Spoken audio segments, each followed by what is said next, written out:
Hello and I welcome to our channel. आज मैं कुछ ज़्यादा खास विषय के बारे में चर्चा नहीं करूँगा। ये विषय जो है बहुत चिंतनशील है और हमें इसके बारे में सोचना भी चाहिए।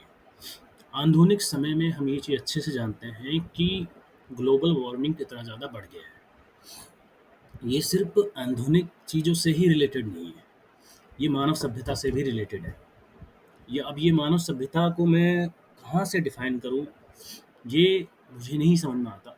लेकिन मैं अगर भारत के परिप्रेक्ष्य में बात करूँ, जिस समय आज के समय की जो पॉल्यूशन की जो सबसे बड़ी प्रॉब्लम है, हम ये अच्छे से जानते हैं कि जो भारत में हम कहते हैं डेवलपमेंट डेवलपमेंट डेवलपमेंट, हम विकास के लिए बहुत भागते हैं। हम लोगों ने विकास के चक्कर में इस पृथ्वी को क्या से क्या बना दिया ये हम भी नहीं जानते। अब यदि हम आज के समय में देखें तो पोल्यूशन ज़्यादा है, और उस पूरे के पूरे पोल्यूशन का कारण क्या है? हम सभी हर दिन बात करते हैं, दुनिया में इतनी बड़ी बड़ी मीटिंग्स होती हैं, जीरो कार्बन एमिशन की बात होती है, वर्ल्ड लेवल पे लोग बहुत सारी मीटिंग्स करते हैं अलग अलग देश मिल करके, लेकिन कोई भी देश इस प्रॉब्लम को ठीक नहीं करना चाहता। हर देश सिर्फ ये चाहता है कि हम विकासशील बने, हम आगे बढ़ें। आज के समय इस पृथ्वी का यदि हम देखें, ज़्यादातर जो बर्बादी का कारण है वो आज का मनुष्य है। आज के मनुष्य ने इसे इतना बर्बाद कर दिया है इस पृथ्वी को अंदर से। अब एक बात सोच के देखिए, अंदर से इसे इतना खोखला कर दिया है कि हम हर दिन गर्मी में इतनी ज़्यादा हीट वेव्स, इतनी ज़्यादा गर्मी महसूस करते हैं कि हम सोच नहीं सकते। हम बिना एसी के तो रह ही नहीं सकते। आज के समय के इंसान में ये जो इतनी गर्मी है इसका कारण कोई और नहीं, हम इंसान लोग ही हैं। इसलिए जो थिंकिंग है उसको ज़रा सोच के देखिए आप, एकदम ज़ीरो लेवल से, कि हमने इस पृथ्वी को कहाँ से कहाँ ला के खड़ा कर दिया है। हम सभी ये चीज़ अच्छे से जानते हैं कि एक समय ऐसा आएगा, इस पृथ्वी के सारे रिसोर्सेज ख़त्म हो जाएंगे।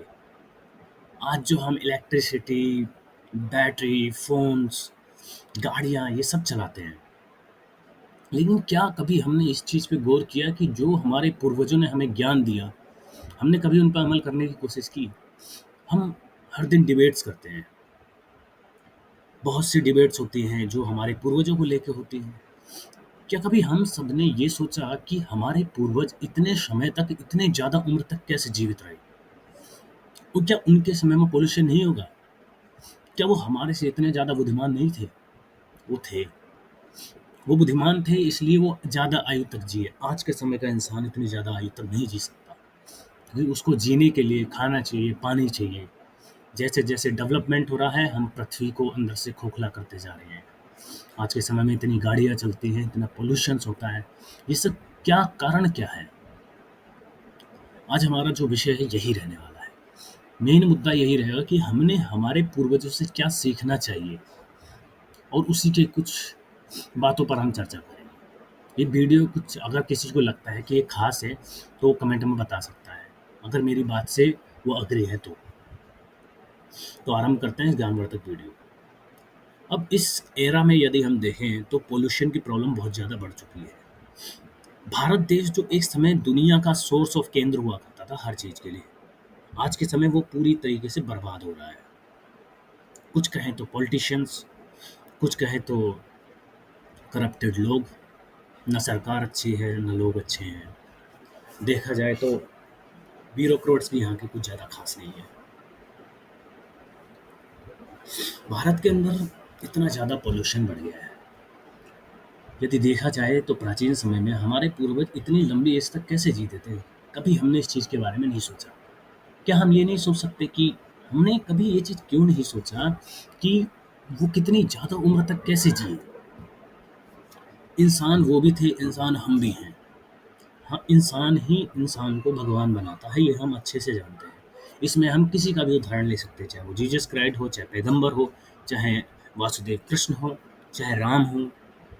इंसान ही भगवान बनाता है, ये हम अच्छे से जानते हैं। जरा एक बात सोच के देखिए, प्राचीन समय में हमारे पूर्वज इतने लंबे लंबे हट्टे कट्टे कैसे हुआ करते थे? क्योंकि उस समय का वातावरण अच्छा था। उन्होंने कभी ज़्यादा इंडस्ट्रियलाइजेशन वाली सोच को कभी अपनाया ही नहीं। ज़रा सोच के देखिए वो कितने ज़्यादा डेवलप्ड थे। उनके पास आयुर्वेद था, उनके पास ऋग्वेद था, उनके पास सामवेद था। हमारे चारों वेद ज्ञान का भंडार है। इस पूरी दुनिया का सबसे बड़ा नॉलेज ऑफ सोर्स है हमारे पास। लेकिन हमने कभी उनकी जीवन शैली को तो अपनाया ही नहीं। हमने वेस्टर्नाइजेशन को अपनाया। हम उनकी थिंकिंग को अपनाते गए। आज के समय यदि देखा जाए तो हम भी उनकी तरह ही बन गए हैं। हमारे पूर्वजों के बारे में हमें सोचना चाहिए कि उन्होंने अपनी जीवन शैली को कैसे जिया। क्या वो 10-10 हज़ार साल, 5-5 हज़ार साल, 100-100 साल तक कोई इंसान कैसे जीवित रह सकता है? क्या हमने एक्चुअलिटी में यदि देखा जाए तो हमने अपने पूर्वजों की थिंकिंग, उनकी एडेप्टेबिलिटी को कभी नहीं अपनाया। क्योंकि आज का इंसान जो है वो नैतिकतावादी कम और जिसे कहते हैं ना भौतिकतावादी ज़्यादा हो गया है।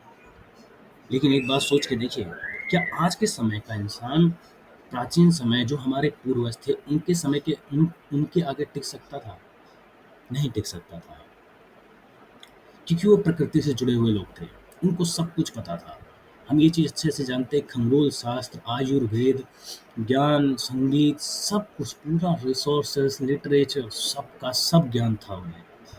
हमारी सोच से कई आगे की सोच तक को वो जानते थे। हमारे ऋषि मुनि कोई ऐसे ही लोग नहीं थे। वो बहुत प्रकांड पंडित लोग थे। विद्वान लोग ऐसे ही नहीं बने वो। क्योंकि उनको ये पता था कि यदि हम प्रकृति के साथ खिलवाड़ करेंगे तो प्रकृति भी हमारे साथ खिलवाड़ करेगी। अब हमारे पूर्वजों ने ये चीज़ तो सोच ली। हमारे पूर्वज उस चीज़ से आगे नहीं बढ़े। लेकिन आज के समय का इंसान जो है अपने पूर्वजों से कभी कुछ नहीं सीख पाया। मुझे नहीं पता कि और देशों के पूर्वजों ने उन्हें क्या सिखाया। लेकिन हमारे देश के लोगों ने, हमारे पूर्वजों ने हमें बहुत ज्ञान दिया। लेकिन हमने कभी उस ज्ञान को अपनाने की कोशिश ही नहीं करी।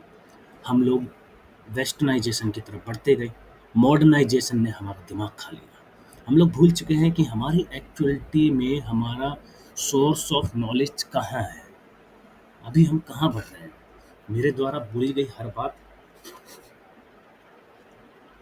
अभी लोगों को सुनने में बकवास लगेगी। ऐसा लगेगा कि मैं भाषण दे रहा हूँ। बट एक्चुअलिटी में ये भाषण नहीं है। आज तारीख 18 तारीख चौथा महीना 2025 है। ये जो ऑडियो है ये शायद कोई और बना रहा हो, ना बना रहा हो, मुझे नहीं पता। लेकिन मेरा मेन मुद्दा यही है कि हमें हमारे पूर्वजों से चीज़ों को सीखना चाहिए। वो इतने ज़्यादा आयु तक कैसे जिए, उनकी जीवन शैली कैसी थी, उनका खान पान, उनका रहन सहन हमारे से 10 गुना कैसे हो। किसी एक व्यक्ति के अंदर 100 हाथियों का बल कैसे हो सकता है? हमने कभी इस चीज़ को जानने की कोशिश ही नहीं की। हमारे पूर्वज इतने ज़्यादा, मैं क्या कहूँ, क्या उनके टाइम पे पॉल्यूशन नहीं होगा? और था तो उन्होंने कैसे नियंत्रित किया? ज़रा सोच के देखिए। आज हम हर किसी चीज़ से पीड़ित हैं। चाहे सोच से लेके फिजियोथेरेपी हो, चाहे साइकोलॉजिकली हो, चाहे खाना हो, चाहे पीना हो, चाहे रहना हो। क्या पैसों की ज़रूरत उस टाइम पे नहीं थी? उस टाइम पे भी अमीरी गरीबी थी। लेकिन उन्होंने कभी इंडस्ट्रियलाइजेशन को सपोर्ट नहीं किया। वो हमसे ज़्यादा बुद्धिमान थे। आज के समय का इंसान बुद्धिमान तो है पर उतना ही मूर्ख भी है। क्योंकि वो ये भूल गया है डेवलपमेंट के चक्कर में कि हम प्रकृति को कितना नुकसान पहुंचा रहे हैं। आए दिन हम लोग प्रकृति को हाँस पहुंचा रहे हैं। अभी हैदराबाद में पूरा का पूरा जंगल काटने की बात हुई। वहाँ से पूरे के पूरे जानवरों को हटा दिया। ज़रा सोच के देखिए, अगर हमारे पूर्वज होते तो क्या वो ऐसा करते? नहीं, वो कभी ऐसा नहीं करते। क्योंकि हम लोग, जो आज के समय का इंसान है वो सिर्फ निजी स्वार्थ के लिए जीता है। ये मैसेज या यूँ कहें कि ये ऑडियो बनाने का सिर्फ एक ही उद्देश्य है कि जब आप हर दिन उठते हो, कभी आपने इस चीज़ पे गौर किया है कि हम उठते हैं 8 बजे, 9 बजे, 10 बजे, लेकिन 1 बजे तक धूप इतनी तेज़ हो जाती है, ऐसा लगता है कि सूरज हमारे सर के ऊपर है। कभी इस चीज़ के बारे में आप लोगों ने सोचा है? तो ये सब बर्बादी किसका है? किसके द्वारा किया जा रहा है? हमारे पूर्वजों ने हमें इतना ज्ञान दिया, लेकिन हमने कभी उनकी जीवन शैली, ना ही उनके ज्ञान को सही से अपने अंदर उतारा। यदि हम उतारते तो आज हम भी 50 साल से ज़्यादा, 100-100, 200-200 साल तक जी सकते थे। ये कहने के लिए तो ये बात मनगढ़ंत लग रही होगी, लेकिन इंसान को कभी एकाग्रचित्त के मन के साथ बैठ करके सोचना चाहिए। यदि हम अपने पूर्वजों की जीवन शैली अपनाते हैं तो हम भी 100-100, 200-200 साल तक जी सकते हैं। ये कहने के इस चीज़ पे एक मजाक लग रहा होगा, शायद मेरी बातें लोगों को अच्छी भी ना लगे। लेकिन मैं फिर भी ये वीडियो बना रहा हूँ। या यूँ कहें कि इस ऑडियो को बनाने का सिर्फ मकसद एक ही है कि आज के भारत के लोगों को जागना चाहिए, चाहे वो कोई भी हो, किसी भी धर्म के हो। इस चीज़ से फ़र्क नहीं पड़ता कि हम किस धर्म से हैं, लेकिन हमें हमारे पूर्वजों से सीख लेनी चाहिए। आज के समय का इंसान पूरा अंदर से पूरा खोखला हो चुका है। उसे नहीं पता वो क्यों जी रहा है, बस जीता चला रहा है। आज की रेस इंसान के मानव के अस्तित्व की रेस नहीं रह गई है। या यूँ कहें कि आज का इंसान कभी मानव के अस्तित्व के बारे में या स्वयं के अस्तित्व के बारे में नहीं सोच रहा है। वो भौतिकतावादी संस्कृति में इतना ज़्यादा जुड़ चुका है कि उसे खुद भी नहीं पता। आशा करता हूँ ये ज्ञानवर्धक वीडियो आपको अच्छा लगा होगा। आगे अगले वीडियो में इससे आगे चर्चा होगी। Thank you.